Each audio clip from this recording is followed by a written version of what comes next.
Good evening, everyone. I'm going to call this work session of the Columbia County Board of Education to order and welcome you who are present this evening. On behalf of the board and the superintendent, we appreciate your presence and involvement with our school district. Our regularly scheduled board meetings are a time for the Board of Education, superintendent, selected staff to conduct important business of the school district within a transparent public format. To ensure our meetings go smoothly, professionally, and efficiently, we ask that everyone maintain an appropriate level of decorum at all times. Please abstain from any conduct that would be disruptive or disrespectful. We ask our students, families, and those who've joined us this evening to celebrate special recognitions or recommendations to remain until all acknowledgments and our board comments have been made. After that, we'll take a short break to dismiss those who participated in this portion of the meeting if you wish to be dismissed. At this time, please silence your cell phones or other communication devices. And again, thank you for attending this evening. First off, I am happy to introduce Philadelphia Methodist Church Pastor James Hyder to lead us in our invocation. I also want to recognize Mr. Hyder as an attorney who is the general counsel for the Burke County Board of Education for many years. Very involved and devoted to public education, and we appreciate your service both in public education as well as being a pastor. Thank you, sir. And happy birthday. Thank you. Would you pray with me? Heavenly Father, we thank you for the blessing of a new school year that has just begun. It is filled with promise and opportunity for growth. We are grateful for this community that values education and the welfare of its children. Lord, tonight we ask that you would grant these board members wisdom as they deliberate and make decisions. Help them to act with integrity and discernment as they consider these important matters that affect students and teachers and families and staff throughout the county. Bless the students, Heavenly Father, as they embark on this new year. May they find joy in learning and grow in both knowledge and character. Watch over our dedicated teachers and staff who faithfully serve our children each day. Give them strength and the resources they need to succeed. We pray, Father, in these times for safety and well-being in all of the schools. Protect our children and help our schools to be places where every student can learn and thrive. Father, may the decisions made here tonight honor you and serve the best interests of this community. We offer this prayer with humble hearts, trusting in your grace and mercy. In Jesus' name I pray. Amen. Thank you very much, Mr. Hyder. Next, we are honored to have the ROTC cadets of Lakeside High School here to present colors. They are Olivia Bonlin, Asia Hawkins, Adeline Huntley, and Eunice McAray, and Emily Strickland. At this time, if everyone stand.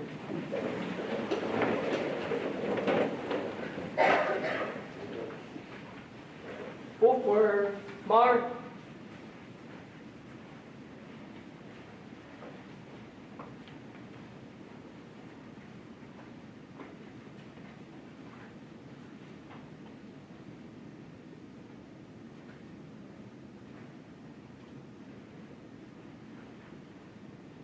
March time, march. Colors, halt. Left, face. Present, arm. I pledge allegiance to the flag of the United States of America and to the republic for which it stands, one nation, under God, indivisible, with liberty and justice for all. Order, arm.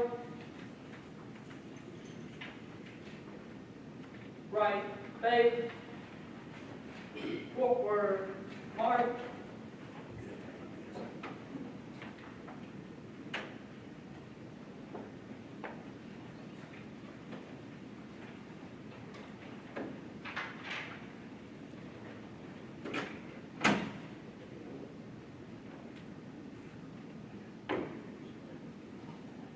Cadets were led by Chief Warrant Officer 4 Devin Evans. Thank you all very much. You may be seated.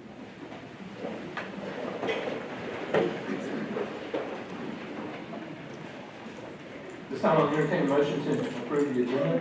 Make a motion to approve the agenda, Mr. President. All in favor, raise your right hand. All right, thank you very much. I'll turn it over at this time to Superintendent Flint for special recognitions. Thank you, Mr. Chairman, and good evening, board members, and thank you all for joining us this evening. This is our favorite time of the night where we get to celebrate our student, staff, and others' accomplishments, and we're looking forward and honored to do that this evening. This time I'll call on Mr. Cummings to come forward and help me as we go through these special recognitions. Thank you, Mr. Cummings.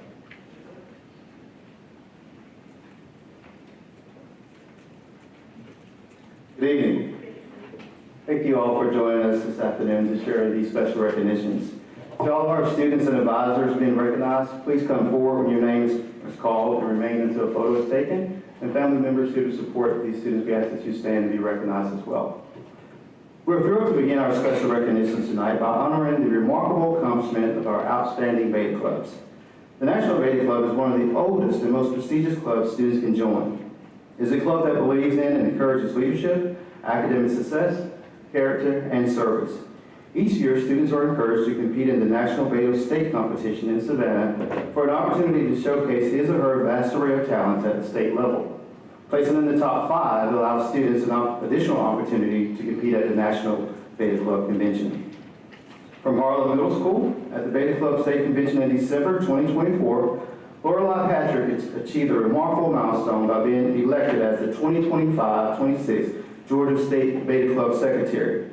This evening, we are proud to recognize her once again for reaching an even greater height, being named one of the top 3 finalists for the National Beta Club Secretary. Lorelei's leadership, dedication, and passion for service continue to inspire us all. Lorelei, congratulations. Let's give her a good round of applause. I'd also like to ask the Beta Club sponsor, Ms. Mary Fogarty and Angela Haygood, if you guys are here, if you would come forward as well. Let's give them a round of applause as well.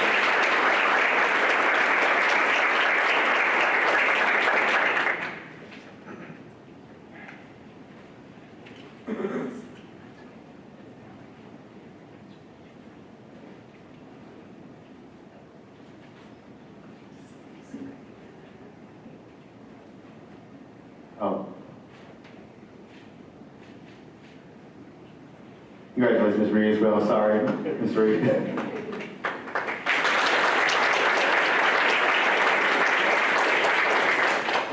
All right, this summer, students from 2 of our high schools competed and placed in the top 3 at the state level or the top 10 at the national level. Please come forward when I call your name. From Harlan High School, their State of Beta Club competition winner is Destiny Smith, 2nd place in color photography.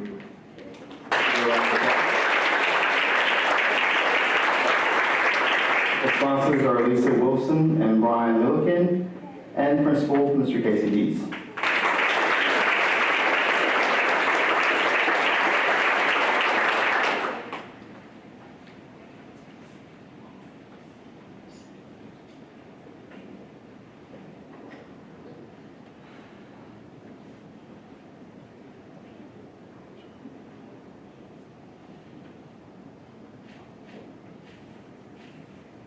Congratulations, Destiny.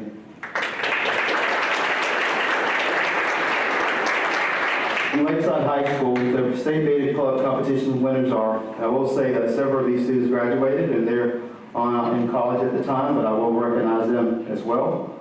Eliana Benavidez, who took 2nd place in science, she's graduated. Coralie Ann Carnes, who took 3rd place in French, also graduated. Doshi took 2nd place in biomedical health science and 2nd place in visual art quilling. Also 5th place in visual art quilling at the national level. He's moved to Texas. But we'll call it Stephen Liu, who received 1st place in instrumentalist solo with the flute.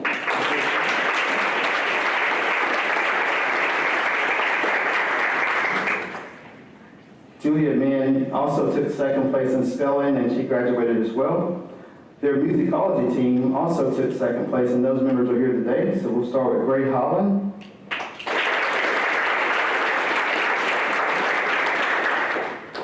Alexandra Martinez. Holly Sun.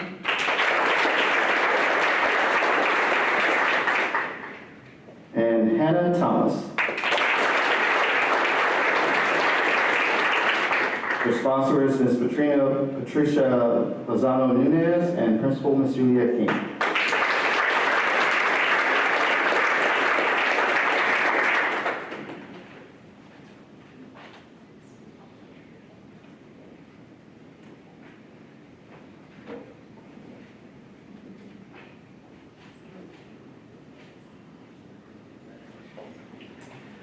At our last board meeting, we recognized the boys golf team from Lakeside High School, whose dedication and competitive spirit led them to a strong third-place finish in their state tournament at Pine Lakes Course on Jekyll Island.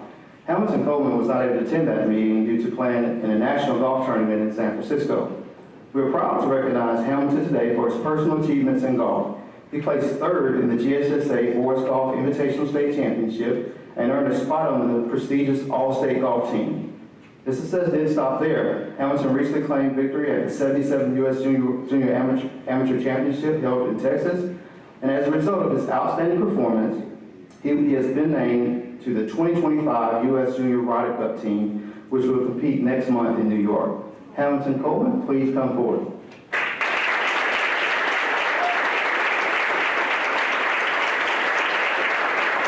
I also ask that the coaches, Mr. Justin Crawford and Matt Scott, if you would come forward, as well as the principal, Ms. King, if you guys would come forward as well.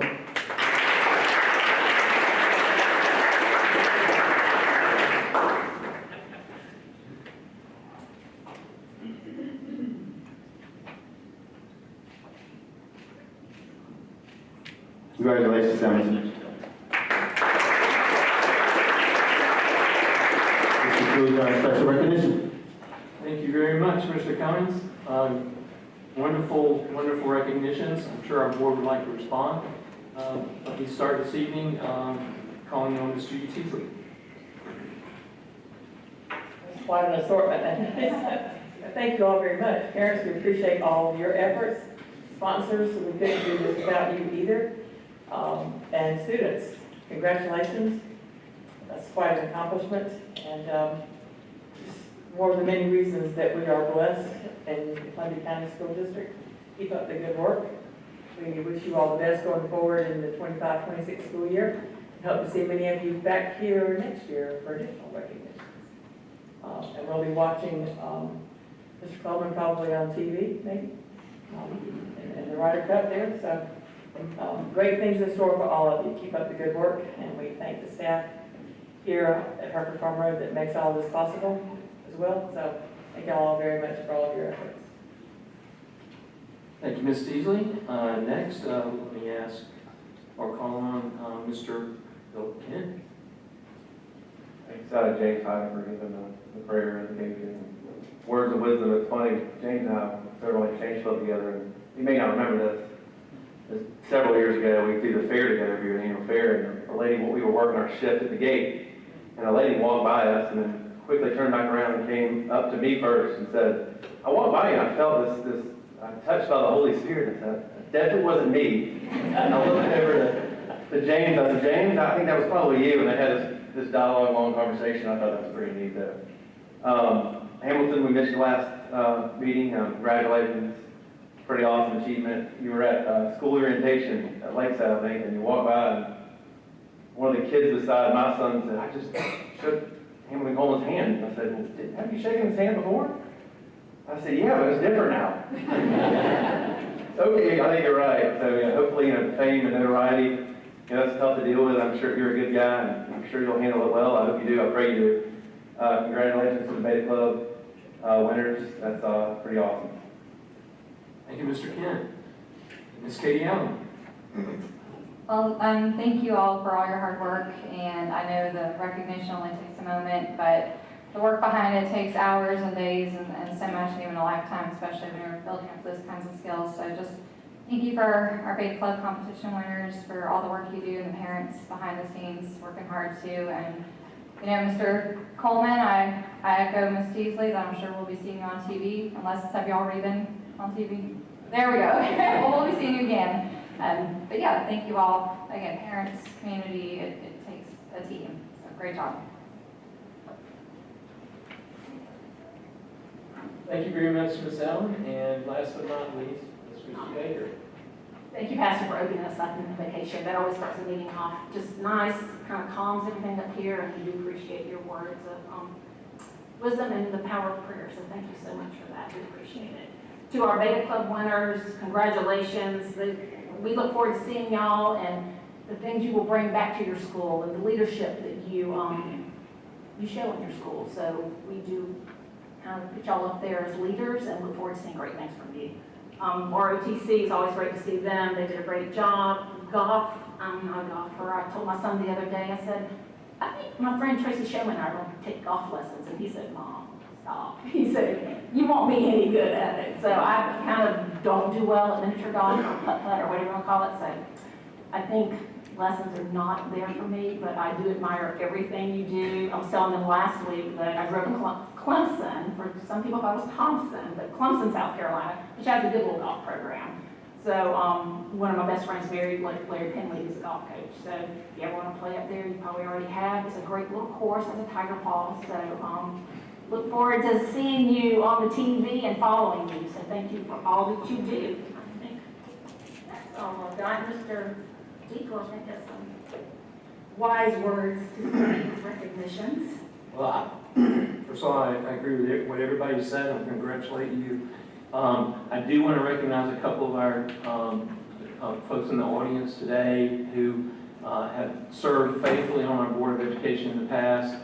First, Ms. Leanne Meyer is here tonight, as well as Mayor Roxanne Whitaker. So we appreciate y'all's service to our community and all that y'all did to make Columbia County School District what it is today, and we just strive to build on that. So I want to thank y'all for being here.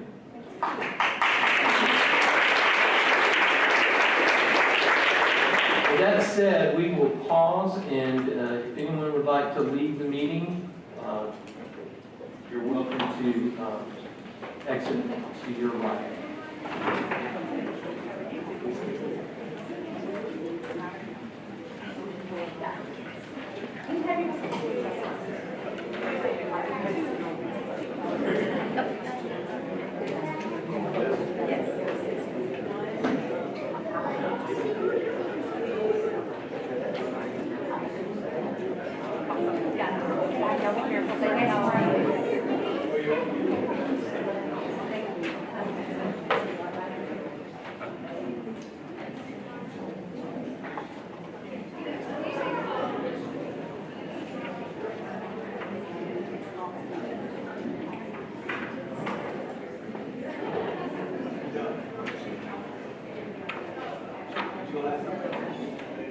Okay, ladies and gentlemen, let's come back to order. I'll turn it back over to Superintendent Flynn. Thank you, Mr. Deacle, and board members. We're at that point in the agenda for approval of consent items. We recommend approval as presented. I make a motion to approve the consent items as presented. Okay, all in favor, please raise your hand. We discussed. Would you like for one of these to be taken off? Or just to discuss it, Which one? the financials, please. All right, well, Ms. Baker, can we have an amended motion to approve all but 70B? Okay, have a second, Mr. Kim? All in favor of approving consent items A, C, D, E, F, and G under number 7, please raise your right hand. All right, thank you very much. And Ms. Allen, you have asked questions about the June and July position?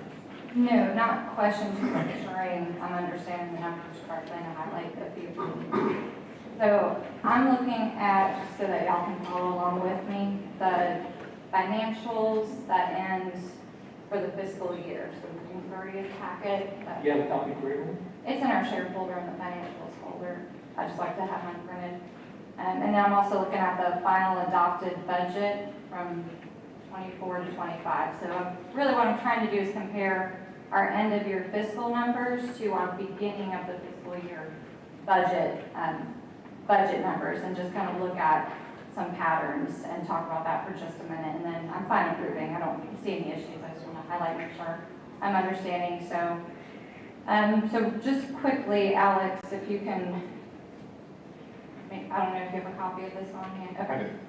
So our final adopted budget starting the fiscal year showed an estimated revenue of about $349 million. And I should see that our final revenue collected at the end of the fiscal year was $375 million, which means that we collected $26 million additional revenue during FY25. Am I looking at those correct numbers from the starting budget to these financials? I don't have the starting budget, but I think that's about right. And Okay. it's year-to-date, $375 million. Okay. And then our final adopted budget that we started the fiscal year with showed estimated expenditures of $349 million, and our actual expenditures were $342 million, which would have put us $7 million under budget, plus an extra $23 million transferred to the building program, which reaches the final expenditure of $365 million, which is on our financial sheet. So that, and why I think that's important, why I want to highlight it, is I'm kind of continuing from our budgeting discussion we had a few months ago, because had we not transferred that $23 million to the building program, we would have had $26 million extra revenue, $7 million less in spending, which would have created essentially a surplus from last year, fiscal year 25, of $33 million. And so I think when we're having our budgeting discussions in the future for, when we had them a few months ago for FY26, we had this discussion about looking at trends over the last few years and seeing that we're consistently kind of under budgeting our revenue. And this to me shows that pattern continuing. And why that was important was because by under budgeting, when we try to, I'd asked, part of our conversation was, hey, can we give our teachers a raise, or can we hire more sped paraprofessionals? You know, there were concerns that there wouldn't be enough money in the budget based on the numbers. And so I think this is just important to keep an eye on this as we move forward and as we continue to monitor our budget and our spending over this fiscal year, and then going into new budgeting discussions next spring. I want us to keep in mind that we ended up closing fiscal year 25 at the same trends that we had talked about when we were creating our budget for this fiscal year, which is revenues coming in higher than expected and having a surplus so that hopefully next year we can look at maybe those teacher raises and some more paraprofessionals. So I just wanted to kind of put that out there to put it on everybody's radar as we go through this fiscal year, and then always preparing for the next fiscal year discussions next spring. I want to thank Mr. Casado for great accounting practices, and I give y'all so much credit for us budgeting within our means and us coming in under budget, and for our ability to be able to utilize those additional funds in our building program so that we don't have to borrow more money. So we're very thankful for that, Mr. Casado and the administration. With that, do I have a motion to approve the financials? Without having benefit of seeing any of what was just discussed, I just want to make sure that I'm understanding this as best I can, kind of in the dark here. Alex, according to our audit in for this current year that just ended, all was well with the auditor, is that correct? They're coming for the year that just ended. They'll be here a month or two. Right, but the year that was supposed to have the surplus, that's already been audited, right? Yes. So I'm sort of having difficulty wrapping my brain around the notion of a surplus in a school system. But, so that money is used as well, regardless of where it shows up in the financials, is it not? It's either used or it goes to fund balance Right. for the next year. Okay. That's, just wanted to be clear on that. But the audit turned out acceptable? For fiscal year 24, yes. Okay, and then as the auditor explained when he came also, a couple of months following that and explained our budgeting practices, the methods that we use are acceptable and used with other school systems, is that right? Yes. Okay, so just want to verify that. I just want to add, if y'all are not, I mean, we can always delay this till next time if y'all haven't had a chance to review these financials, because I don't want to pressure anybody into approving financials that you haven't had a chance to look through. I've looked through it. We have. Okay. All right. Do I have a motion to approve the financials? Moved. Second? Second. All in favor, raise your right hand. Any opposed? Seeing none, that's approved. Okay, Dr. Flint. Thank you, board members. Tonight is a work session evening, so we're looking forward to bringing you a couple of topics, and typically I go through just a little bit about these, and then we'll get into the presentations. The first on the agenda is our strategic planning. We were able to have a discussion of that at the board retreat. Thank you for that very productive discussion. As y'all know, we're going to be considering over this next year planning for the next 5-year strategic plan. So we have about 2 years to go, a little less than that, but the work still needs to continue. And so we are bringing you this year's goals, though. As you'll recall, a couple of months ago, we discussed the annual end-of-the-year report. Now we're going to be talking about some of the goals that we're looking forward to achieve over this next year. All of this came about from the strategic plan that was really community-driven. We'll talk a little bit more about that when we get into the bond discussion a little bit later this evening. And I'll just skip until we go through all of the topics, and then I'll get back to starting out that discussion. We'll also have staff reports tonight, America 250 update. This is obviously a special year, and Dr. Campbell is going to be sharing with you how the school district is going to celebrate this and educate students on the importance of America 250. We're also going to be talking about the school calendar for the 26-27 school year. We'll present the final calendar for you before moving into bid results. So with that said, I'll just start out the discussion on the strategic planning with the first slide that goes over the vision and mission, and remind ourselves that the vision was adjusted based on a good bit of community input. We heard very clearly that we not only wanted to be the top of the state, and we had done extremely well up until this point, but we really wanted to challenge our schools, our students, and our teachers to take it to the next level. Hence, the revision of that to lead the nation in educational excellence, where each student is engaged, enriched, and inspired. And this year is the focus on inspired, and so we're looking forward to that. Again, our mission is really around the core business that we deal with every day. Everything needs to look back to student achievement and how we support that in the classrooms. As we look to the strategic plan, one of the important aspects is our strategy map. You don't have to read all of this, but we're going to be going through this tonight, and each of our team leads is going to take us through each of the goal areas. You'll see that the largest one is marked because of obviously its importance and the maximum achievement and success for each student. So I'm going to turn it over at this time to our Chief Academic Officer, Ms. Leanne Gregg, to take us through this, and then the other team leads will take us through all of the goals in the other areas. Again, staff members, thank you for all your hard work on this. Represents a lot of work across the entire district, but we're glad that you've taken the time to present this in each of your areas. So, Ms. Gregg?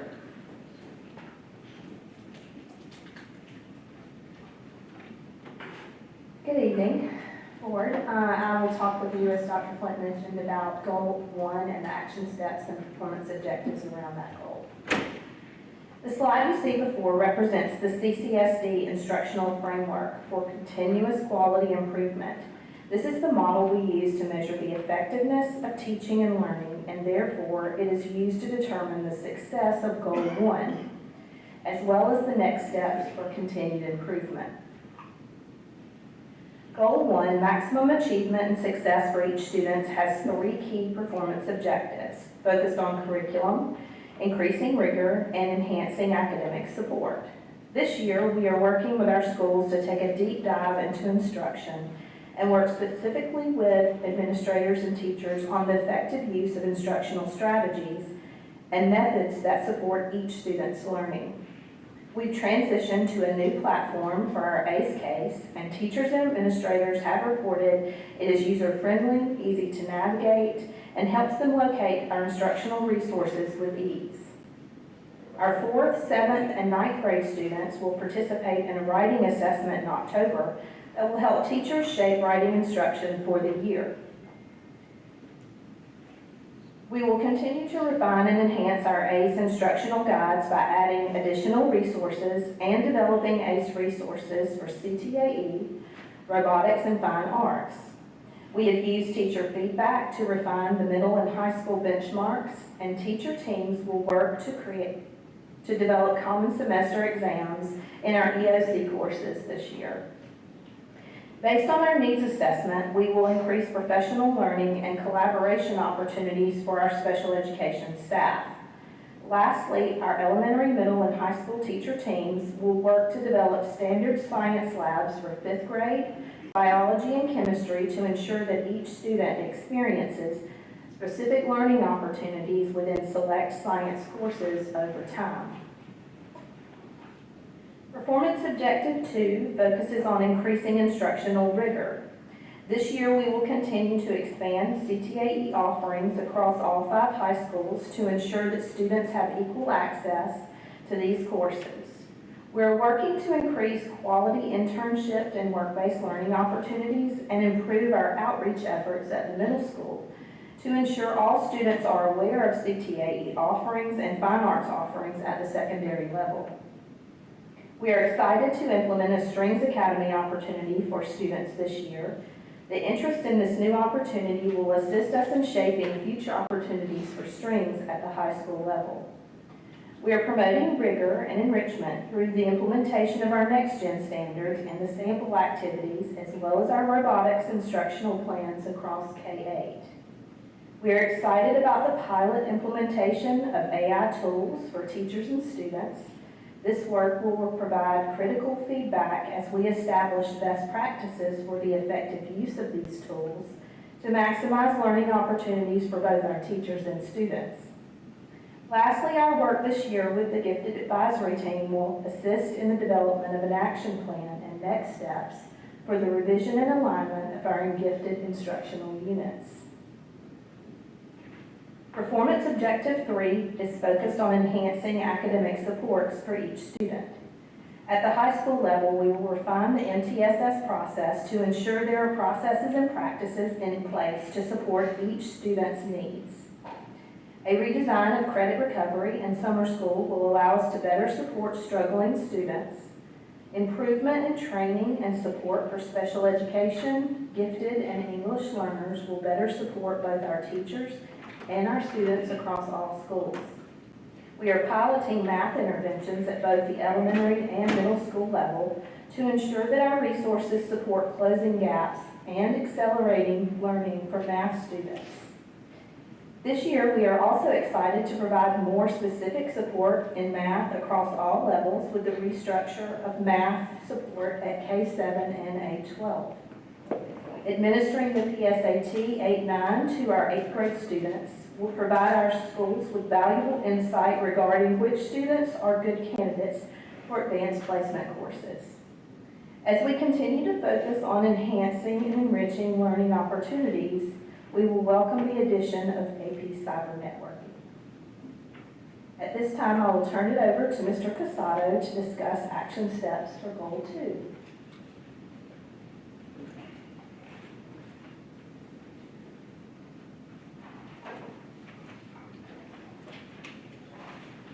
Good evening.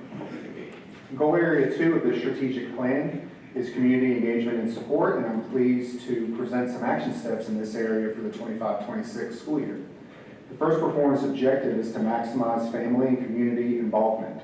As you know, the Columbia County School District Foundation was established in 2023 as a 501c3 organization to help support the mission and vision of the school district. This year, we will build upon our success and expand the number of community partners contributing time and/or resources to the foundation. In addition to growing the foundation, we look to create a school accountability report that measures the success and growth of community engagement efforts at the school level. The second performance objective is to expand meaningful business and post-secondary partnerships. While all work-based learning placements provide our students with opportunities to learn soft skills and have on-the-job experiences, we are focused on providing placements that enable our students to utilize their certifications earned in the CTE pathways. We will work to continue increasing the quality of high-skill and high-wage placement opportunities this year. We look to continue enhancing post-secondary partnerships with local educational institutions. In our teaching as a profession pathway, we have partnered with Augusta University to provide access to college-level courses, and our students can complete these courses while in high school. We intend to increase participation in these courses in the coming year. Performance objective 3 in this goal area is to improve internal and external communications. One of the largest ways we communicate with both internal and external stakeholders is through the district's website. This year, we will reorganize and update the website with the hopes of improving ease and use and engagement with district stakeholders. Last year, the Communications Department implemented a monthly newsletter for employees. This newsletter highlights notable activities, awards, and dates for the school district. This year, we will continue to refine the monthly newsletter based on feedback to ensure it meets the needs of our employees. I will turn it over to Mr. Cummings for goal area 3.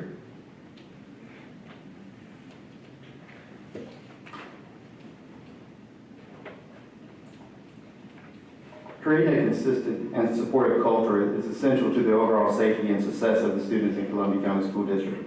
As we take a look at Goal 3, the first performance objective being to ensure a safe learning environment. The action steps that we will accomplish within this goal is to enhance the overall safety during transition times, to include before and after school arrival and dismissal procedures. Our technology department has begun the installation process for the EPIC systems, and schools are in the initial stages of using some of its many features to include the emergency notification component, in which schools use to conduct this initial intruder drill. We have also begun the process of identifying the behavior threat assessment teams in each school, which will identify, assess, and respond to potential threats posed by students' behavior. This type of training will help school personnel recognize warning signs, evaluate the severity of the threat, and determine the most appropriate course of action to ensure the safety of all students. As we take a look at performance objective 2, nurture strong relationships in a supportive environment, this year we will begin the implementation of the ACE for elementary counseling, in which you may recall assist students with school preparedness, personal health and safety, respect for self and others, and problem solving and coping skills. We are also establishing the team to begin the development of the 6th through 8th ACE for middle school counseling. Schools will also continue to use the positive behavior intervention strategies through the Georgia MTSS. This framework will allow schools to continue to address students' needs through universal supports, which is high-quality instruction and behavior interventions that are provided for all students. And lastly, as we look at performance objective 3, which is to support the overall health of students, we will begin the implementations of signs of suicide at the middle and high school levels. This will be a one-time 50-minute lesson provided to all students unless their parents or guardian choose for them to opt out. Our counselors are also continuing to update our district website with the vetted resources for families that may require additional support for a variety of reasons. As part of House Bill 268, Georgia School Safety Act, we will hire and train 2 student advocacy specialists to support our students as well. As we receive more details from the state, we will adjust the responsibilities of these positions accordingly. This concludes Goal 3, and I'll turn it over to Ms. Jackson and Mr. Van Meter for Goal 4. Thank you, Mr. Cummings. Yes. Right. Goal 4 is facilities and operational excellence, with the first objective being to improve operational processes and systems. School nutrition will focus on marketing of menus and have nutritional information readily available within the menu itself. Our Department of Transportation will continue to transition from Edulog to Transportation Finder with an expected rollout of real-time information in January district-wide. Our Maintenance and Operations Department will enhance their custodial training and hiring process to improve facility cleanliness and maintenance operations. We will continue with phase 1 and 2 of the building program as asked for by the community through public input and multiple presentations. We will also continue the implementation of various entry and alert management systems to help with the safety and security within our schools and facilities. This includes the Cormax Key System, door fobs, the SAFE and EPIC systems, and the digital mapping system for each facility within our school district. I'll turn it over now to Mr. Van Meter to talk about Performance Objective 3.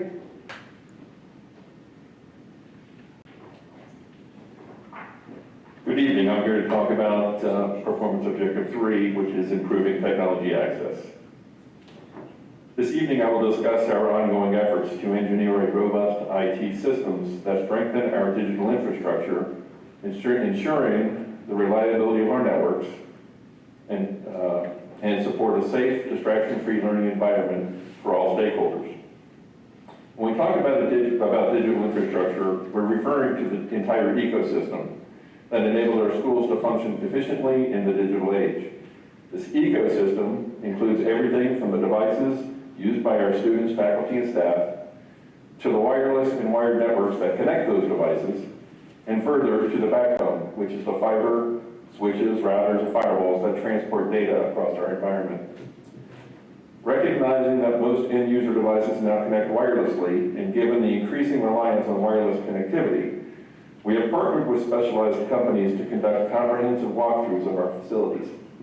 These assessments involve measuring wireless signal strength in every area, which is then graphically represented as color diagrams on our floor plans. This data-driven approach allows us to pinpoint areas where coverage is weak, where signal is inconsistent, so we can strategically add antennas or adjust the settings, ensuring every classroom, office, and common space has reliable connectivity. Access to learning and business resources is only as good as their availability. That is why disaster recovery and business continuity planning are fundamental to our strategy. We proactively identify potential threats, from cyber attacks like ransomware to natural disasters, and develop comprehensive strategies to mitigate these risks. For example, if our payroll system was to become unavailable during a critical processing window, we have plans in place to ensure that our staff and vendors are paid without delay, specifically our people, our staff. The same level of preparedness extends to our instructional systems to guarantee ongoing teaching and learning, no matter the circumstance. Over the past few years, Georgia legislature have passed several laws specific to limiting student personal devices. These include Senate Bill 351, with protecting Georgia children on social media, and House Bill 340, distraction-free education. These pieces of legislation restrict the use of personal devices on Georgia-provided networks, while also setting requirements for preventing access to social media. While these are great pieces of legislation, personally owned devices on our network exponentially increase our risk of ransomware outbreaks, or even the potential of becoming a portal to the inside of our network.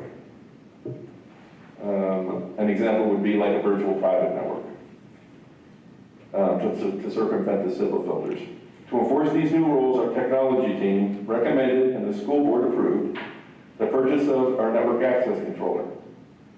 This system ensures that not only approved student devices, as well as all faculty, this system ensures that only approved student devices, as well as all faculty and staff devices, can connect wirelessly.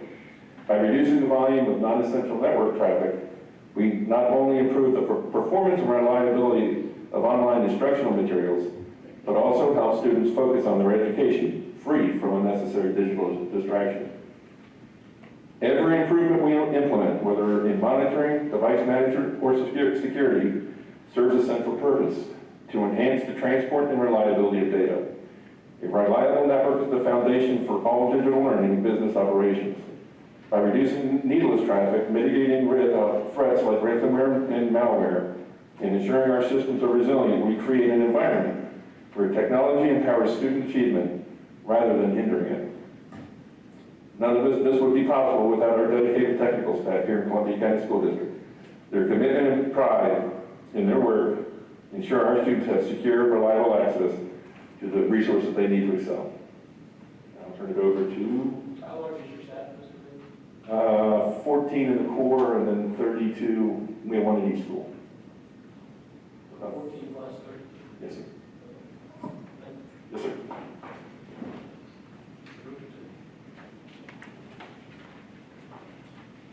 Good evening. I'll give you an update on goal area number 5, talent optimization.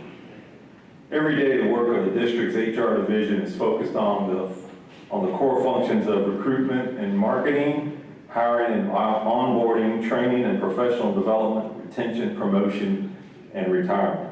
These efforts drive the 3 performance objectives within talent optimization. Tonight, I'll highlight how we're building on the successes of 24-25 and outline the activities that will help us advance even further in 25-26. Performance objective number 1, attracting a professionally qualified staff.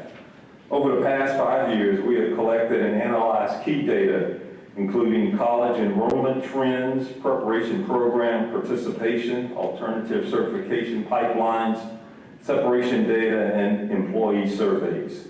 This information helps us strategically target our marketing and recruiting efforts. By combining these insights with research-based screening tools, we intend to expand the pool of high-quality applicants, improve fill rates, especially in hard-to-fill areas, and proactively pursue the most talented individuals and inspire them to join this profession. Additionally, we will continue to work on proven talent pipelines such as paraprofessional teacher pathways, our teacher apprenticeship program, and monitor the SLP and SLPA program at AU. They should be producing results here in the next year or so, particularly at the SLPA area. Performance objective number 2, professional growth and development for all employees. Key activities for this objective begin with a seamless onboarding experience that transforms applicants into engaged employees. A periodic review of job descriptions to keep them relevant and accurate, timely feedback and coaching that improves performance, as well as measurable and accurate annual evaluations. I think we excel in providing professional development for certified staff, and our goal is to continue to provide the same level of support to all employees, such as our first-line supervisors and managers. We believe improving the skills of the individual strengthens the organization. Investing in professional growth builds confidence, which in turn benefits us all. Building on last year's progress, we will continue developing their skills in effective communication, coaching, leadership, and critical areas. These are critical areas that drive retention and organizational success. My last performance objective, retaining a high-quality, effective workforce. Retention requires effective leadership, outstanding culture, a thoughtful balance of benefits, compensation, policies, and recognition, all of which make our district a great place to work. In 24-25, with your support, we improved our insurance offerings and supplemental retirement plans. We updated key procedures related to compensation and prior experience credit. And so looking ahead, the Benefits and Compensation Committee will partner with employees to continue refining these processes, ensuring our programs remain competitive and responsive to employee needs. We are also strengthening our employee recognition program. Beginning this year, we will present service pins to employees at their 5, 10, 20, 25, and 30-year anniversaries. And believe it or not, we have some employees that have exceeded that, which speaks well of the organization and our retention. These awards will be presented during the month of the milestone, ideally at the school faculty meetings or departmental gatherings, reinforcing the value of long-term service and commitment. In closing, these initiatives and action steps reflect our commitment to attracting, developing, and retaining the very best talent, ensuring that our school district remains a great place where employees thrive and students succeed. Subject to your question, that concludes my presentation on target talent. Yes, ma'am. I have several. What did we offer in salary with this year's budget as far as did we give a raise to teachers, and is that competitive within the state, or was that the governor? No. Actually, we were kind of an outlier. Most districts didn't give a step increase or a cost of living. Most were only able to do a step increase. And in fact, there are some of our peer institutions that are looking at ways to reduce staff. I think it may be because of the ESSA money that they were given years ago, and they didn't account for the other employees that they hired in that thing. So I did a survey a couple of weeks ago, and we're definitely an outlier, and that's a big boom to us. You know, I think. Yes, ma'am. It serves us well. You know, our goal is not just this area; it's regionally. Those are the folks that we compete with. But the state didn't give any raises at all this year. I don't, no, they didn't impact the teacher salary schedule at all. That is correct. Thank you, Mr. Wright. Yes, sir.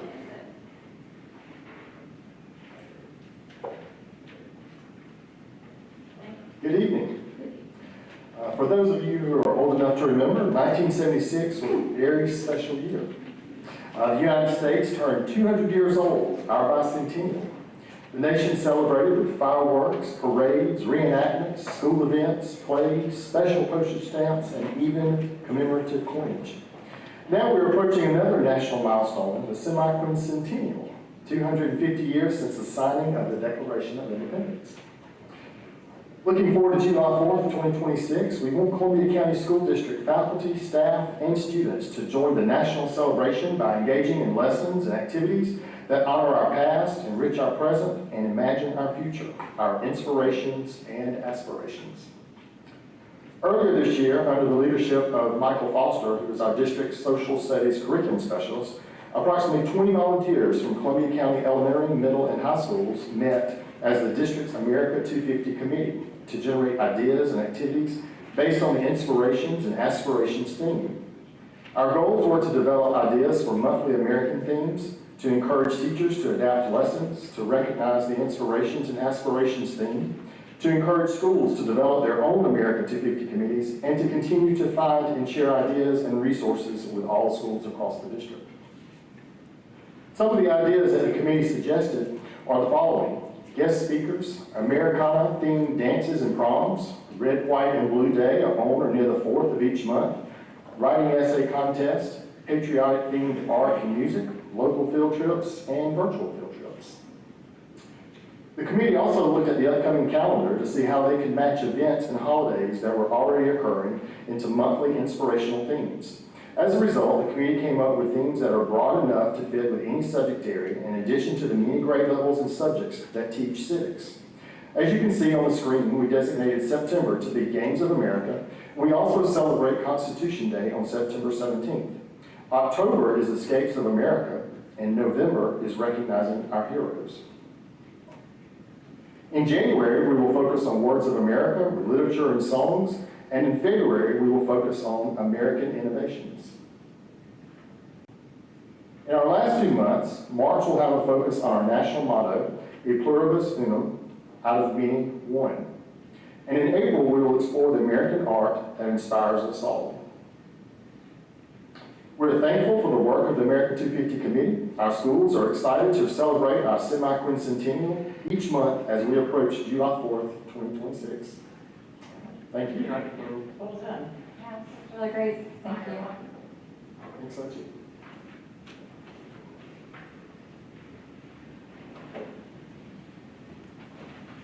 At the last board meeting, if you remember, I presented 3 school calendars options for the 26-27 school year. Last March, the school calendar advisory team made of parents as well as school and district personnel met to begin the process of developing the school calendar.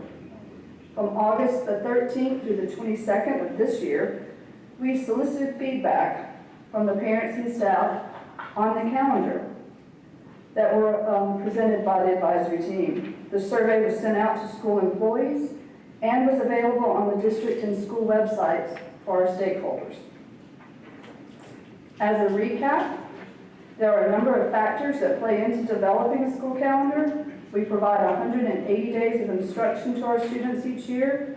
Our teachers work 190 days, with the additional 10 days being work days or professional learning. In addition, we have set federal holidays we observe and seasonal breaks that we provide to our students and staff, as well as at least one early release day in each semester for parent conferencing. Traditionally, our district has ended first semester prior to winter break and second semester prior to Memorial Day. With these parameters in mind, the calendar advisory team drafted the three options. 1,096 stakeholders responded, and option 3 was selected by the majority at 47%. Last year, we had 1,045 stakeholders respond. Of the 1,096 surveys completed, 107 stakeholders provided additional comments for us to consider. The most common responses were just simply being positive about having a voice in the calendars. Many appreciated not starting school on a Monday, like we have the past 2 years, and noted that there were not a lot of differences in the three options. Stakeholders also prefer having 2 full weeks for winter break and appreciate that Memorial Day, with Memorial Day being so late, the 26-27 school year, it afforded more breaks throughout second semester.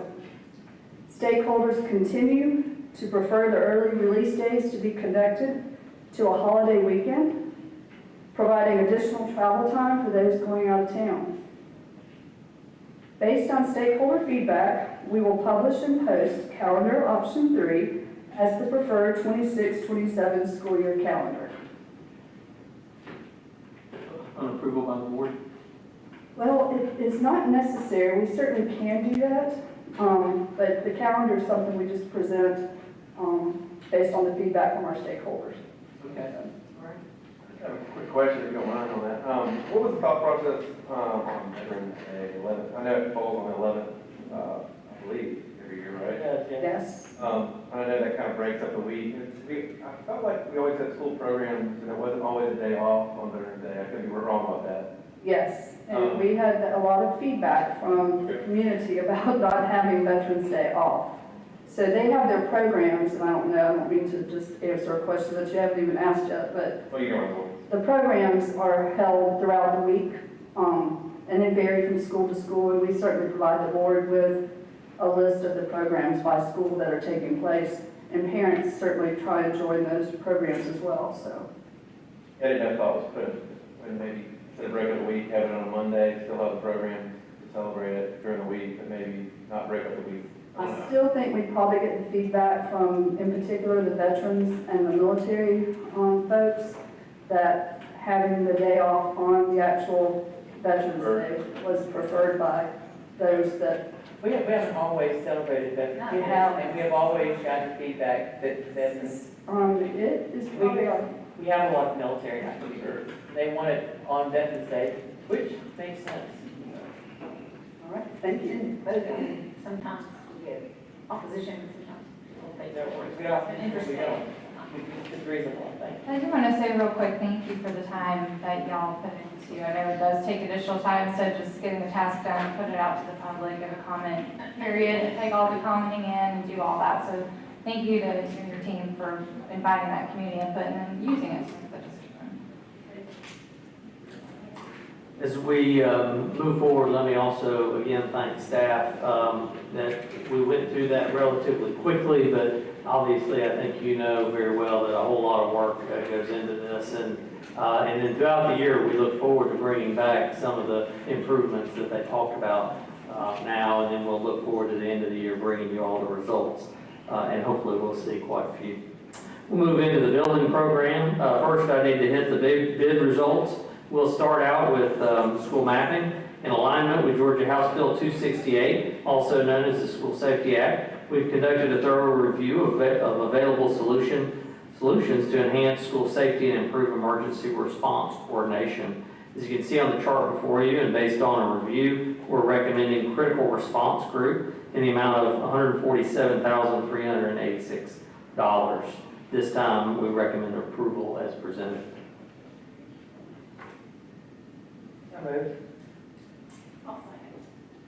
Any discussion? Seeing none, all in favor of the motion, raise your right hand. Any opposed? Seeing none, that bid is approved. We'll move on to the Samsara bus camera system. This past year, the Transportation Department conducted a comprehensive review of the Samsara bus camera system to include a pilot program, and the results were positive. The district has obtained pricing for the system utilizing Sourcewell contract pricing. The results before you include cameras with annual licenses and hardware. We recommend approving the purchase of annual licenses, so you'll be seeing this in the future, for Samsara cameras for a first-year price of $217,308.99 and a recurring license fee of $214,806.74. Recommend approval as presented. Make a motion to approve. Okay, any discussion on the bid result for Samsara internal bus cameras? What is the estimated annual recurring cost? What does that involve? They provide all the cameras, they provide the software that goes with that, they collect all of the video, and then they hold all of that. So we'll see how that goes. Obviously, we could always transfer it to another one, but this one's, they seem to be the best that our folks have found, and so we're looking forward to it. Right, and this has been something, obviously, we've been looking at for years, and not only our bus drivers, but our school staff are very happy to see this come on board with the cameras on the bus. They'll be forward-facing and rear-facing cameras, so it'll take not only what's happening on the bus, but also what's happening outside the bus, and in consideration, it'll help in a number of ways. Who installs the cameras? Our mechanics are going to install. The data stored and the content that can be used for the purpose of their being. We have full access to that. James, you want to say anything more about the access? Any video that contains students will protect them, so it's kept secure. How long? That would be when? So these have, these have their internal storage, so it records, probably typically around 7 days. So if an incident happens, you pull the video that you want to store, you pull it off. So it's not in the cloud? Yeah. We can certainly download any information that we need to retain, even if there's speculation that we haven't had, that we need to go ahead and keep in case someone inquires after the 7 days, we'll have it downloaded. Timing would be important there too. Otherwise, the opportunity is no longer available. Any other questions? Seeing none, all in favor of the motion, raise your right hand. Any opposed? Seeing none, that bid is approved. We do have 2 resolutions for the board to take up. This is the final step as we close out Greenbrier High School and Uchee Creek Elementary School HVAC upgrades. We recommend approval of closeout resolutions before you. Once you approve this, we'll send this to the Facility Services section of the Georgia Department of Education for final release of state funds associated with these projects. Recommend approval. All right. Do I have a motion to recommend approval of the resolution for closeout of the Greenbrier and which side of the school? Uchee Creek HVAC. Yes, please. Great. So moved. Yes, so good. Thank you. Second. Have a second? All right, any discussion? I didn't see a copy of these 2 resolutions in the folder. Are they the same as the other one, just a formality of closing it out? They're pretty short, and they said exactly the same thing as. Okay, exactly. Okay. We just put in the name of the school and the project. All right. This is just a mandatory step for us to get The federal funds and state will allow us to have. We have to verify that the projects are complete. Right. Okay, that's fine. I just wanted to clarify it was what I thought it was. Thank you. All in favor of the motion, raise your right hand. Any opposed? Seeing none, that resolution is approved. We'll move on to the final resolution to approve the funding plan for Harlem High School, Greenbrier High School, and other capital projects, and the issuance of bonds approved by the voters. The election held on November 5th, 2024. As you know, we've spent a good bit of time on this. We did take this up at the retreat. Again, this started back with the start of our strategic plan, where we got a good bit of parent input. That developed into a 10-year plan that had many, many public presentations, a good bit of input, was finally culminated by approval from the board. And then, as Alex will go through in just a minute, the election that was held in November. So before we get into the approval of that, I'll ask Mr. Casado to come forward to kind of walk through the specifics of this, and then he'll ask for your final approval. Thank you, Mr. Casado. Hello again. As Dr. Flint mentioned, we had a great discussion during the last retreat regarding the comprehensive building program and how to move forward with financing the next stage of the building program. We reviewed the history of the building program and the general timeline of events that have led up to where we are today. As a reminder, the building program was developed in response to feedback from a cross-section of community stakeholders, both internal and external, during the district's development of the new strategic plan. We heard time and time again throughout that process that the community wants our aging facilities to be addressed so that they meet the standard enjoyed by students across the district in our newer facilities, as well as across similar-sized districts in the state and the Southeast. Those sentiments were echoed again through community feedback and input later that year during the development of the actual building program. More recently, we went back to the community last fall before the November election and received the same, very similar feedback about the district's aging facilities. Finally, the voters of Columbia County approved the general obligation bond referendum secured by East Lost sales tax dollars during the November election. Now we are at this next stage of the comprehensive building program where we are seeking to do similar work to Harlem High School and Greenbrier High School as we are currently doing with Lakeside and Evans High Schools. Doing so would require issuing a portion of the general obligation bonds approved by the voters in November in order to start the work on these projects. It ensures the district is following through with the direction we shared with the voters regarding the building program.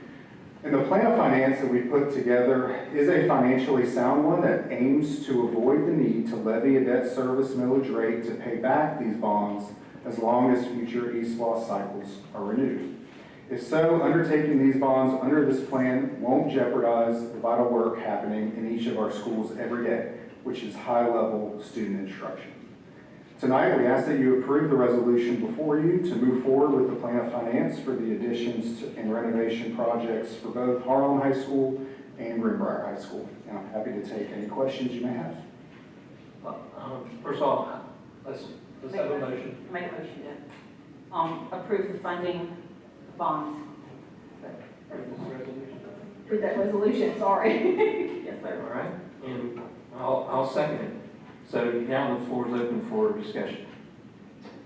All right, I'll jump in. So we had great discussions at a retreat meeting. I thought it was, well, really great delving into the financials at that level, and I'd love y'all with some questions. Dr. Flint, you sent me responses yesterday to those questions, so thank you for that. I've kind of reviewed those, and I want to support these bonds because I fully support the program, what they're funding, building these high schools. But along with that, I still did have some financial concerns with where this additional bond, $190 million, would put us in a concept of it, that how much debt we'll be looking at. So I did, part of these are my handwritten notes, since I was working on it this morning, trying to incorporate the latest answers I had, and I did make copies for y'all so that you can kind of look at what I'm looking at as I speak. And I did keep it very, very simple. So here's some extras for you. I'm a visual person, so I find that it really helps if I can kind of look at the numbers. And so you'll see two pie charts. One on the left that shows SPLOST 2027 to 2032, the SPLOST that we're going into, and one on the right, a future 2032 to 2037 SPLOST, if approved by voters. And it's important that we talk about that even though it hasn't been approved yet, because the financial decisions we're making today put payments and debt into well into the future, and even right now our payments are already into 2036. So I do think it's important that we talk about not just going into the current SPLOST, but the SPLOST after, because our financial decisions and debt decisions expand all the way to that. So With that, I see that our expected SPOS revenue that I'm working off of is the $235 million that I was told we expect to receive. So based on our current bond and interest payments alone for this time period, we are already looking at $59 million of payments, and works out to be right around a quarter. So a quarter of this loss that we're just about to enter into is already earmarked just to make our basic bond and interest payments for that time period. Now mind you, that $59 million is just for the SPOS, the 27 SPOS, but it still leaves $85 million left over that we've already signed our names to for the 2032 to 2037 SPOS. So altogether, our current bond and interest debt from 2028 through 2036 when the payments end is looking at $144 million. And that's important because adding another $190 million to that, not even including the interest because we don't know the interest rate yet, would put us at $334 million of bond debt starting in, I'd say, 2028. I tried to, round favorably for what we're trying to do. So, but there's still a lot of unknowns. I mean, just looking at the debt aspects, that explains kind of that first page. The second page is a recurrence of what you've already been given in my previous packet. I'm looking at trends, and I understand that debt to SPOS ratio, it's not an industry standard as we talked about, but it does put it kind of in layman's terms, and it shows a trend that I'm seeing that even as our SPOS getting approved at larger numbers, the debt that we're carrying into those SPOS starts increasing. It's growing at a higher rate than the SPOS are growing. So for example, the 2017 SPOS was approved at $140 million. We went into that SPOS with about $70 million of debt, so about a 50% debt to SPOS ratio. In 2022, the SPOS was $160 million. We went in with $68 million, a little bit less, and that put it at about 43% of the SPOS compared to our total debt. 2027, $270 million was approved for SPOS. We came in at a total of around $162 million. We were looking at about 60% of a SPOS to total debt ratio. And if we add $190 million of bonds today, that puts us at roughly 350 total debt, or I think our number was 344 on that first page, which puts us roughly at about 130% of the SPOS. So really that means that we're entering a SPOS of $270 million, really only expecting $235 million, carrying, if we approve this bond today, a debt of $334 million. And there's just so much we don't know. I've not seen a payment schedule for what these payments are going to look like over the next 8 to 10 years. I don't know the interest rate, which is substantial when you're looking at a bond this size. So really, we don't even know what that, if we're looking at this current 2027 SPOS with $59 million that we know we're making in bond and interest payments, and we're adding payments to that during this SPOS, we don't know what that's going to look like. We don't know that amount or that percentage. We don't know it for the next SPOS. And so I would just say that I would like to come back to this when we have that financial information and have another discussion at that time, because the magnitude of the decision we're making today to approve this $190 million in bonds and the longevity of it over the next, I'd say 8 to 10 years roughly, if I had to guess off of what I'm seeing here, I don't think there's enough information for us to make a wise decision and put that kind of debt on our citizens in 7 to 10 years in hopes that they approve a SPOS. Now, I can speak from experience. My family's back in Kansas. Their SPOS did not pass a year ago. They did a committee looking into why it did not pass, and the committee recommended they don't put it on the ballot even a year later because public sentiment was still not supportive of it. And so they found themselves in a difficult position at their school district. I know it's kind of popping up here and there around the United States that SPOS aren't always getting approved like they used to. And so I would just ask Alex, what would our millage rate look like if we approved this $190 million bond and the SPOS 2032 did not get approved? What would our millage rate have to look like to cover that amount of debt? It is hard to know because we won't know at 2032 what the value of a mill would be. So I would have to try to carry that out into the future and estimate what a mill might look like and put it up against it to be able to answer that. accurately. I would just reiterate to kind of close it out, and I'll let everybody else jump in. I want to support this. I fully support the projects. They're very important. However, I want to see what this decision would look like with some rough numbers. I know we won't have the finals, but some rough estimates of what we could expect a bond interest rate to look like based on this time frame where we're selling the bonds, what we would see a payment schedule roughly to look like, how far out it would be, about what the payments would be, what that would look like in the context of our current SPLOST and next SPLOST, what a millage rate might have to be roughly, if the next SPLOST in passed, because now we really are making decisions today in 2025 that are banking on a next SPLOST to be passed. And if we're going to do that, because we feel that we're in a good position to do that, then I would want to have some of these questions answered and not go into where I just have so many unknowns with the magnitude and longevity of this decision today. Mr. Casado, I think you had already answered a lot of these questions earlier, but just remind us, first of all, we have our current bonds that are outstanding with Series 2020 bonds. Yes. And payments for those are already secured. Correct. So that's not unsecured debt. And those will be paid off in 2027. Right. Correct. And then we have Series 2023 bonds, which were issued for Lakeside and Evans. Is that right? Yes.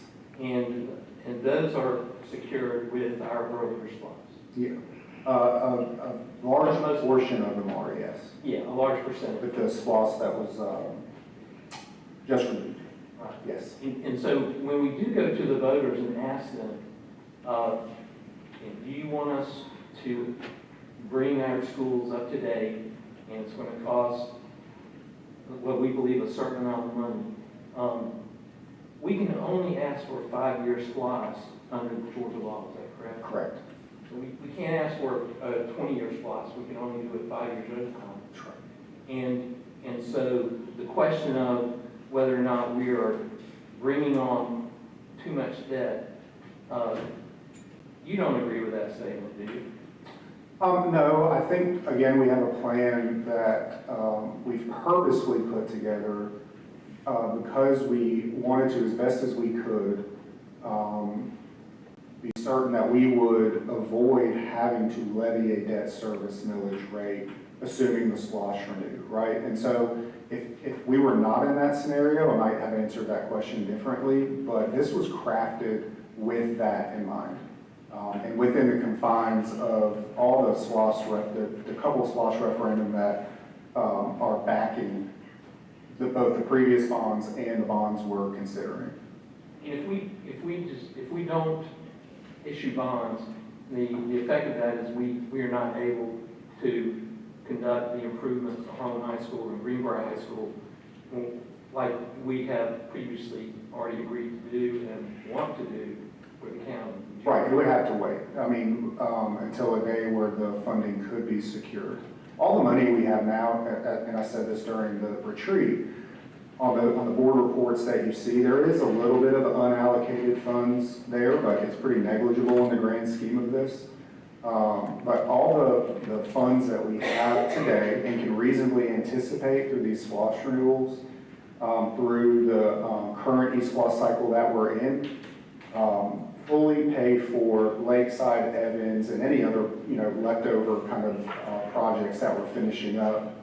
And then some other money's been set aside. So my point is that anything we want to do in addition to that has to come from bonds, or it would have to wait until we had enough money in the bank, I guess you could say, to sign that contract. What about our bond rating and how does that work? In other words, would we even be given permission to issue bonds if we had problems financially? No, we may be given permission, but they would come with a really bad bond rating, which would drive the interest rate up and significantly shrink the number of folks out there, investors out there, who are willing to buy them and take on the risk. But yeah, anytime you sell bonds like this, you go through a process where you have to compile a preliminary offering statement's what it's called, to the investors and the credit rating agencies.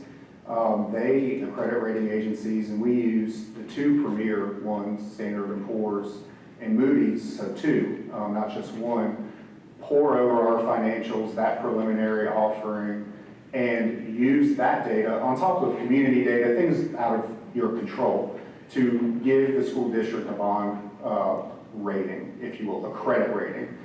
Essentially, they're giving their opinion on the credit worthiness of the school district.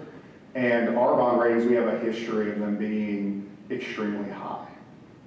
And so we will go through that process again before these bonds are sold to get an updated credit rating. And so, again, that will signal to the market how worthy these bonds might be of their investment and the interest rate that we get. I have a question. What is the age of Harlem High School Greenbrier? Can you refresh my memory for that? Harlem was built in 1982, Greenbrier in 1996. Thank you, Mr. Gasol. I'm sorry. You got it. Beat me to it. I was here, Mr. Gasol wasn't. She beat me to it. That's correct. And I just, along that note, I've either been a student, a parent, a teacher, or a taxpayer in multiple roles. I don't remember a time Columbia County has not owed for a school or schools. There's never been a time we haven't been paying for schools. Never been a time this community has not supported paying for schools. It's just a way of life. It's a necessity. If you're going to provide education, you provide capital facilities for that, and this community has always risen to the occasion. And I know we can't anticipate the construction costs. I don't see it getting any better. I mean, as far as the financial end of it. Being a parent who had 3 children that went through Evans High School, Evans probably was a little delayed in the building program. I appreciate all that you've done. I think you listened to the public on both Lakeside and Evans High School. It's beautiful. It looks really nice. I think it'll be an asset to the community. As far as Harlem and Greenbrier, are those additions going to be, if you can refresh my memory again, Sure. It's going to be the athletic complex, it's going to be the auditorium, building that fine arts program. For Harlem. CCBOE, For Harlem. is that, Yes, it's going to. just, Do you want Harlem doesn't have any new classrooms currently, right? No, we did the addition already, but it'll be very similar. I mean, when we took this back out to the public prior to the bonds and SPLOST, we were very clear on what each of the schools would get. So because it's the same size, or around the same age as Evans and Lakeside, somewhat, they'll be very similar projects. So there doesn't have to be a lot of changes, although it has to be adapted for the school. We also are going to go inside the school to renovate, just like we are those schools, all the classrooms, and even what is the theater now, because there'll be a new one that'll be turned into other usable classroom space, as well as the cafeteria and the kitchen, things like that. So it's pretty much a redo, as we talked about the last couple of years, of those 3 schools. And as we move into the Greenbrier and Grovetown, then those will be more about the additions that they don't already have, but not as much renovation inside the school because they don't qualify for the state entitlement funds.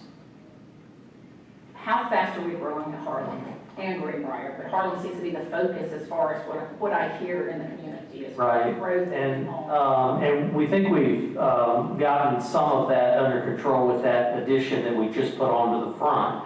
However, with this renovation, as you know, we're going to be moving the fields to the back of the property. We were able to buy 25 acres back there. And so there'll be a space dedicated for another addition right to the back of the school, so it'll be much easier to be able to attach that to the school if needed.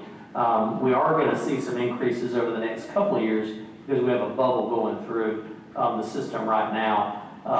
But there's a lot of growth out in that area. But we also don't want to put in too many classrooms, so we're going to save some of those so we can do those when the students arrive. But we'll have plenty of space for the next number of years for students. Do you know offhand the seated capacity for the auditorium, their seat capacity? 500.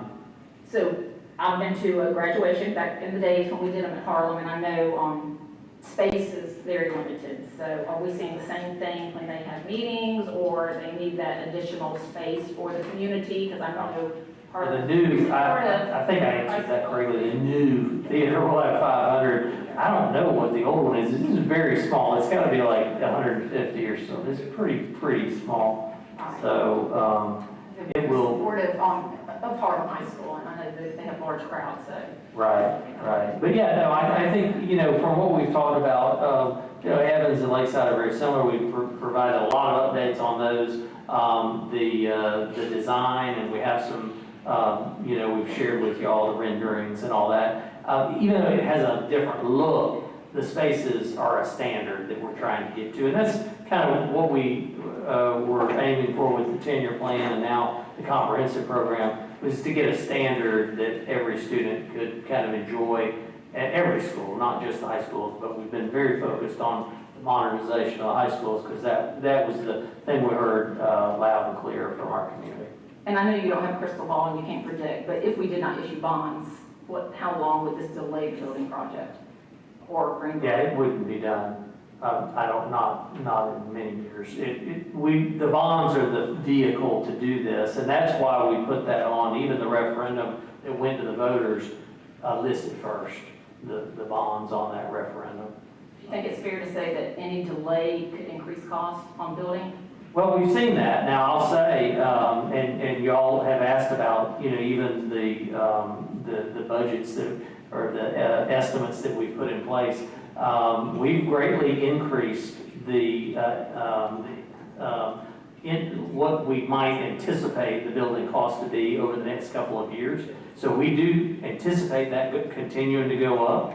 But we've built that into the cost and of our estimates anyway. Now, the board would obviously have to approve the final approval for the GMP for the project, the way we're doing Harlem. Before I call for the question, Mr. Kent, do you have any questions? Yeah, maybe just a couple comments. I guess I come from the mentality that beautiful buildings don't necessarily equate to beautiful minds. We have plenty of examples of that there, Davidson's, there's many out there. However, I mean, clearly, safety, upgrading the buildings is, an important thing when you do. The public has spoken about this on many occasions, and this is how this building project was derived. So, I've got to separate myself and, of what I think about buildings now and apply to education versus what the public has said that they really want. I'm just saying, I'm not a huge fan of selling this many in bonds. At this point, I would have liked to have seen more of a delay, I think, in doing it. However, I'm going to put my trust in Alex Casada and the management team, because I think they've really dug into this for some time now. They put a lot of thought into it. I appreciate a lot of the words that Ms. Allen has said, and I agree with a lot of what she has to say. Also to mention that, there were some reiterations that were done in this, and some thought process were put into place to question. And we beat up Alex a little bit, right? Retreat, a lot of pressure, which is what we're supposed to do here for the public. And I think what came out of that was a really good conversation. Also, it also showed that, the superintendent, Mr. Casada and the rest of the management team sort of listened to those questions, and they made some adjustments in the phasing out of the building plan. And so, while we were originally, correct me if I'm wrong, talking about $270 million right out of the chute, we're talking about more of $180, $190 million, with about $8 million to the side there, instead of really going after, like was the original intentions were, correct? Yeah, no, that's correct, and that came from feedback, and we had great discussions, and so we limited it. We may be coming back for that, but that'll have to be a different discussion because we'd have to have another approval if we went over 190. So I just thought I'd make a couple comments and make sure that I was on track with how does the bond sell go here? If we're talking about sort of needing that 180 to 190, I think 190. the paperwork shows the 270, right? Sure. Is there just a document they're waiting for to adjust that? Or is these additional documents, we go after the bonds now, and these additional dollars are set aside? Yeah, if I understand your question, just because you get authorization, it's an up to 270 in bonds and up to 270 in collections in this case, so you could issue none, or some portion. And then I think where you're getting to is at some point down the road, if you wanted to come back and issue the remaining, you could, or you could leave them on the table and do nothing. I mean, either way, you're not compelled to issue them. I think one of the areas, though, we got to be careful of is that we are somewhat compelled to do the projects that we said we were going to do. Yes, that's true. So I think that's where the difference lies. And so the voters are expecting that we're going to move forward to complete these projects over a reasonable amount of time. So.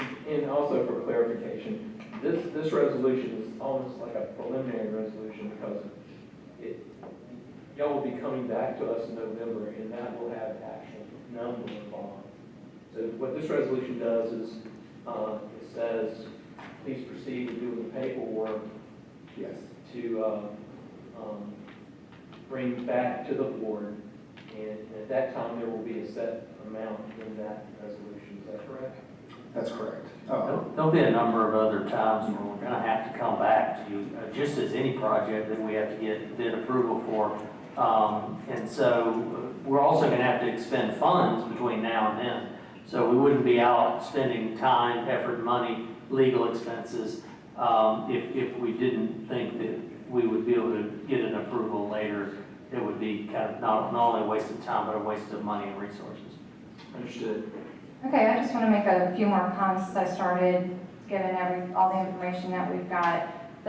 What's before us today that we're putting our names on as a board is to vote to approve to move forward with $190 million of bonds. We don't know what the payments are going to be, or even a rough amount. We don't know what the interest rates are going to be, even a rough amount. We don't know how long our payments are going to extend. And we don't even know if we're going to have income to pay any of this debt in 2032 with another next lost. So out of those 4 items, obviously we're not going to know until 2032 if we get that SPOSS or not. But the other 3 we could have if we just delayed this a bit more. So right now, if this board votes to approve this $190 million of bond, we are quite literally voting to take on substantial debt without knowing these 3 things when we could know them at a future time, with Alex given time to go crunch some numbers and come back to us with some more information for us to look and really see what this is doing. And on top of that, we are also voting to accept that today we stand at $179 million worth of bond and interest debt, according to the responses I received on my questions. We add $190 million, that puts us today, well, after the bonds are secured, but it puts us pre-accepting the amount of $369 million, if I did my quick addition correctly, 179 and 190. We haven't even started the $270 million SPOSS in 2027, of which we only expect to receive $235 million of that.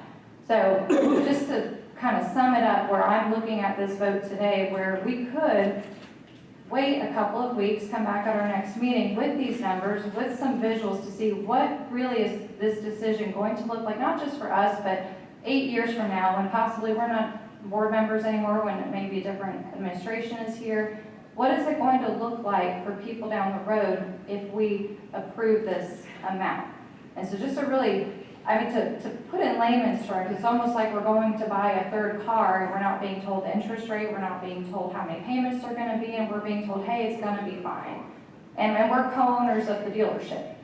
And so I guess I'm surprised, and I would caution this board to really, truly think about what we're doing, and if we could maybe delay it a couple of weeks so that we could have all the information we need to go into this decision, really fully understanding, knowing, and getting a visual for what this means, and doing our due diligence, and not just trusting that everything's going to be okay. I know we have to cash flow.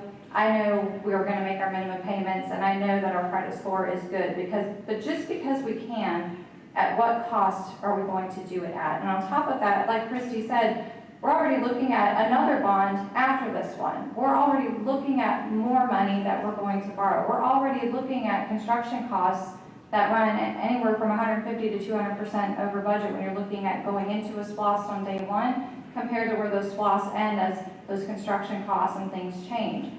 Harlem, as an example, we signed a CMR for, what, 80 million in January? And right now, we're looking at a new budget of, I think, 120 million for Harlem. That's in just less than a year. We're already looking at 40 million more allocated to finish that project. There's a lot riding on this, and I think to take a couple of weeks to have those numbers in front of us and then to revisit this decision, I think that would be prudent. Can I just maybe say a couple of words on that? Let me just, first of all, those two numbers are not the CMAR. We haven't been over budget on anything. We have all of the estimates for all of the payment schedules and the interest rates. We had this discussion with our financial advisor, and he has kind of gone through this process as well as the cost with us, as well as the final payment dates. I don't know that I could say much more, but Alex, did I say that correctly? Yes, that's correct. We've had to lay out scenarios, right, to come up with this. And so to a certain point, it is guessing. And you don't quite know what your interest rate is going to be because it's day specific. So I think that we have a good plan in place, like I've said, good scenario in place to do all the things we've said. I think you've given us as much information as possible. So, are you called for the question? Okay. Well, good discussion. At this time, all in favor of the motion to approve the resolution as presented, please raise your right hand. All opposed? All right. Let the record reflect that passed 4-1 with District 4 Representative Katie Allen opposed.